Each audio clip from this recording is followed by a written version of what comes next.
Sumsel 24 jam hari ini, Gubernur Sumatera Selatan Haji Hermanderu membuka langsung pameran bersama yang digelar Museum Negeri Sumatera Selatan. Gubernur menilai pameran ini menunjukkan penghargaan yang luar biasa terhadap sejarah yang dimiliki Sumatera Selatan.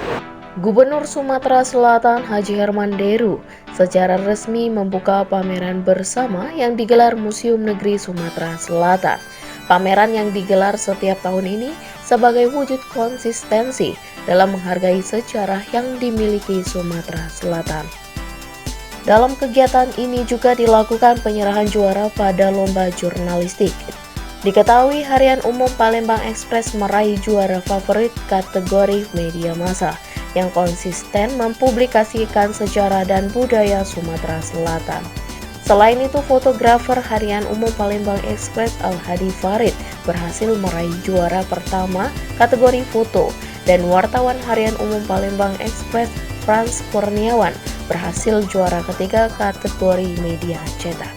Dalam kesempatan tersebut, Gubernur mengatakan tingginya kepercayaan masyarakat yang menghibahkan benda bersejarah ke Museum Negeri Sumatera Selatan.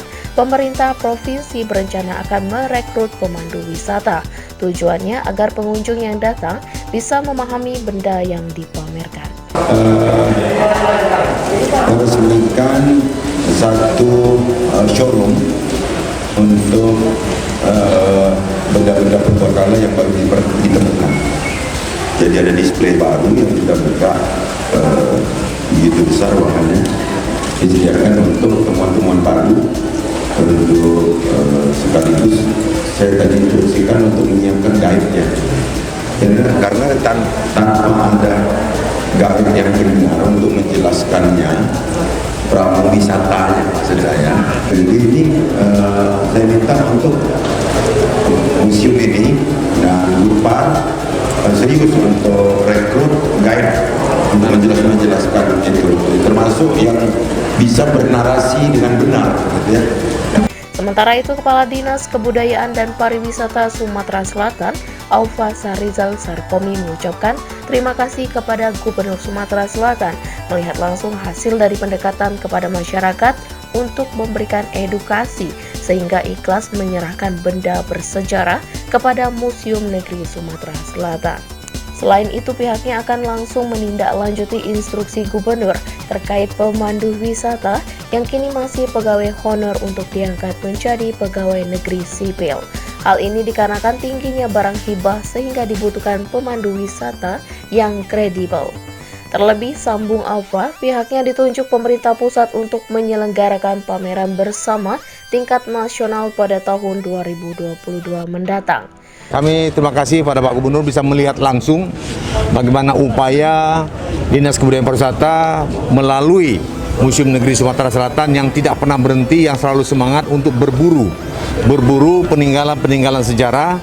Bahkan Pak Chandra dan kawan-kawan turun gunung, pergi ke desa-desa, bahkan menemui para komunitas, para kolektor-kolektor yang menemukan barang-barang yang memiliki nilai sejarah di Sungai Musi, dan kita coba berikan pemahaman kepada mereka. Alhamdulillah mereka mungkin sadar bahwa benda-benda ini memiliki nilai sejarah dan mereka dengan ikhlas menyerahkan temuan-temuan mereka sebagian kepada museum untuk kita rawat. Kepala Museum Negeri Sumatera Selatan Haji Chandra Amprayadi mengatakan, kegiatan pameran bersama dilaksanakan dari tanggal 1 hingga 7 Desember nanti. Dalam kegiatan ini diikuti 22 peserta dengan 200 koleksi dari berbagai klasifikasi. Sama ini kita laksanakan setiap tahun, ini tahun yang ketiga. Kita kolaborasi dengan museum-museum ada di Sumatera Selatan, para budayawan, instansi-instansi terkait, dan para komunitas. Pameran dibuka dari tanggal 1 sampai tanggal 7. Reporter Trisno Rusli, juru kamera Ki Agus Jahya, palpres.com. Pemirsa, Gubernur Sumatera Selatan Haji Hermanderu secara resmi membuka kejuaraan nasional bowling Sutopo Jananto dan Junior 2021 di Jakabaring Bowling Center Senin lalu. Kejuaraan tersebut berlangsung dari 29 November hingga 4 Desember 2021 dan diikuti atlet dari 9 provinsi diantaranya Sumatera Selatan sebagai tuan rumah, Kalimantan Timur, DKI Jakarta, Jawa Timur, dan Banten. bertepatan di Jakabaring Bowling Center sejak Senin lalu hingga 4 Desember mendatang. Para atlet bowling senior dan junior berpartisipasi dalam Kejurnas Bowling Sutopo Jananto dan Junior 2021. Mereka berlomba-lomba melempar bola bowling untuk menggelindingkan bola untuk merobohkan semua pin yang menjadi target. Dalam kesempatan tersebut, Gubernur Sumatera Selatan Haji Hermanderu menyampaikan olahraga bowling harus menjadi milik masyarakat sehingga harus diperkenalkan dengan semua lembaga pendidikan mulai dari tingkat dasar. Orang nomor 1 di Sumsel ini juga mengharapkan agar venue bowling ini dapat dimanfaatkan sebaik mungkin. Salah satunya dengan sering mengadakan kejuaraan bowling dengan Sumsel menjadi tuan rumahnya. Selain itu, Bapak Pembangunan ini juga mengutarakan keinginan kepada PB Persatuan Bowling Indonesia untuk diadakan kejuaraan bowling Leanpuri Cup untuk mengenang almarhumah Perca Leanpuri yang menjadi Ketua PB PBI dan pernah membawa nama baik Indonesia menjadi juara 2 Kubika AMF World Cup 2019. Ia juga mengapresiasi prestasi yang diberikan para atlet bowling Sumsel juga kepada PB PBI yang terus melahirkan bibit-bibit baru di olahraga ini. Alhamdulillah kita sudah membuka kejuaraan nasional bowling Sutopo Jananto dan Junior 2021 di venue bowling Sumatera Selatan ini. Harapan kita spirit bowling ini nggak boleh runtuh hanya karena tidak ikut PON kemarin. Sementara itu, PLT Ketua Umum PB PBI Arwin Novansyah menyampaikan, dipilihnya Sumsel menjadi tuan rumah dikarenakan telah berpengalaman dalam mengadakan event-event nasional maupun internasional. Di samping itu, fasilitas venue bowling milik Sumsel bertaraf internasional dan terbaik di Asia. Sesuai namanya, Kejuaraan Nasional Bowling Sutopo Jananto dan Junior 2021 tidak hanya pemain senior yang bertanding, namun juga diturunkan para atlet-atlet junior. Sumatera Selatan yang mempunyai venue terbaik di Asia itu bisa tetap dimanfaatkan secara maksimal. Itu keinginan beliau. Sementara Ketua PB PBI Provinsi Sumsel, Kurmin, menambahkan pihaknya siap mewujudkan keinginan gubernur menggelar kejuaraan nasional Leanpuri Cup. Kemungkinan pertengahan Juni 2022 pelaksanaannya karena disesuaikan dengan jadwal Sutopo Cup dan juga agar venue bowling di Sumsel bisa tetap dimanfaatkan dengan maksimal. Reporter dan juru kamera Betanika Susmanda, Palpress.com. Event bertaraf nasional bagi pecinta bonsai digelar di Palembang mengusung tema Gebiar Bonsai Palembang Darussalam. Sebanyak 1.000 peserta ikut serta dalam konteks bonsai yang berlangsung di halaman parkir OP Mall Jakabaring 29 November hingga 5 Desember 2021 mendatang. Ragam jenis dan ukuran tanaman bonsai mulai 29 November hingga 5 Desember mendatang bakal meramaikan halaman parkir OP Mall Jakabaring. Ya, saat ini memang sedang digelar event Gebiar Bonsai Palembang Darussalam yang diikuti 1.000 peserta dari berbagai daerah. Menurut Irwan Irmansyah, Ketua Pelaksana Gebiar Bonsai Palembang Darussalam, kontes bonsai tersebut melibatkan 10 juri nasional dan internasional. Pada kontes kali ini, kata Irwan, terbilang lebih spesial dibandingkan kontes-kontes bonsai yang digelar sebelumnya. Pasalnya ada 5 kelas yang dipertandingkan, yaitu kelas prospek, kelas regional, kelas madya, kelas utama, dan kelas bintang. Adapun yang menjadi penilaian dalam kontes bonsai ini dijelaskan Irwan diantaranya dari sisi penampilan bonsai, performa pohon, gerak dasar hingga kematangan pohon.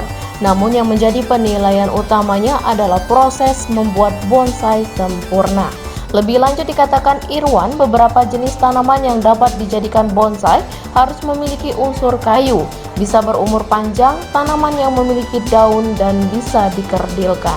Jenisnya sangat beragam, dari setiap bonsai memiliki filosofinya sendiri-sendiri.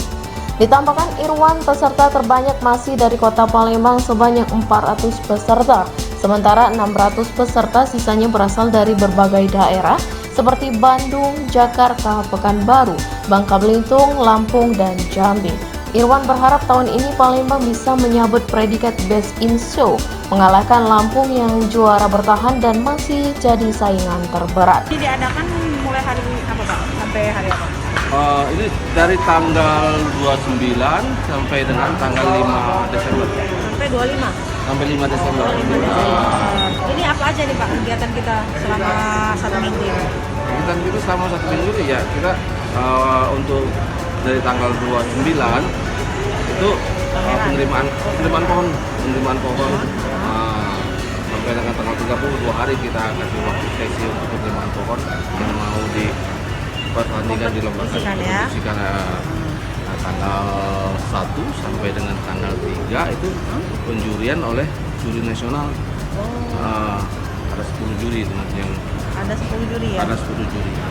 Reporter dan juru kamera Betanika Susmanda, palpress.com.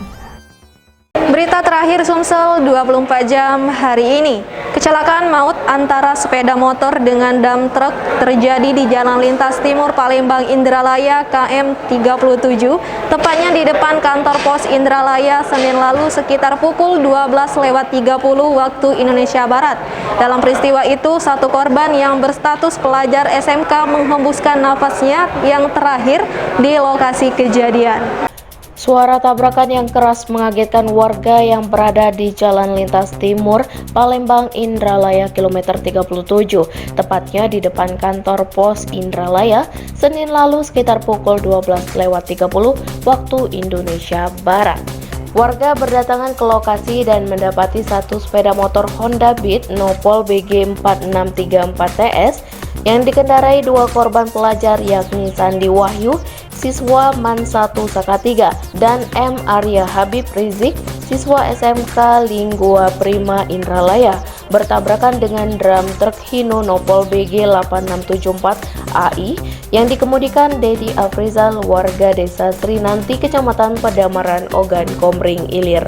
Dari peristiwa itu diketahui satu orang korban yakni M. Arya Habib Rizik tewas di tempat, sedangkan satu orang lainnya kritis, sehingga keduanya langsung dilarikan ke RSUD Tanjung Senai Indralaya. Menurut penjual gorengan bernama Heri Anggara yang melihat peristiwa itu, tabrakan itu bermula ketika sepeda motor yang dikendari korban melaju dari arah Timbangan menuju Saka 3. Sampai di TKP, laju motor korban agak melebar ke kanan jalan, sementara dari arah berlawanan datang mobil dam truk Hino.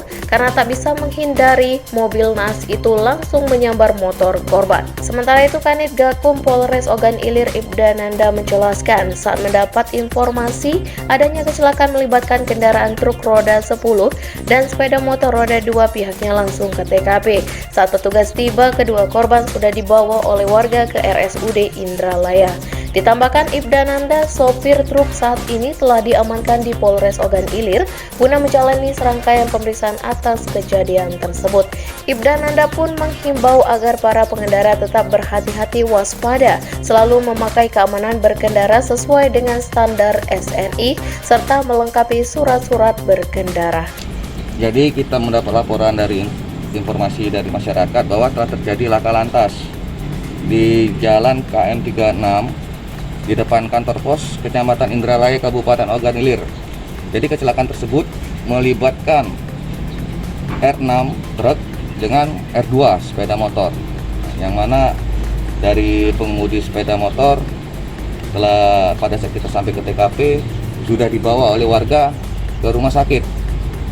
Nah, untuk selanjutnya kita datang ke TKP, kita mengamankan daripada kendaraan-kendaraan tersebut untuk dilanjutkan ke proses yang lebih lanjut lagi. Pak, korban itu informasi pelajar? Ya benar. Jadi kita sementara info kita dapat pelajar, namun kita tetap harus masih dalam proses penyelidikan. Akan kita cek benar-benar baik daripada identitas para pengendara, dari pengendara truk maupun sepeda motor. Reporter dan juru kamera Wijan, palpress.com. Demikianlah berita Sumsel 24 jam hari ini. Untuk pemirsa Sumsel 24 jam, jangan lupa tetap menerapkan protokol kesehatan seperti menjaga jarak, mencuci tangan, dan menggunakan masker. Saya Sri Devi, sampai jumpa.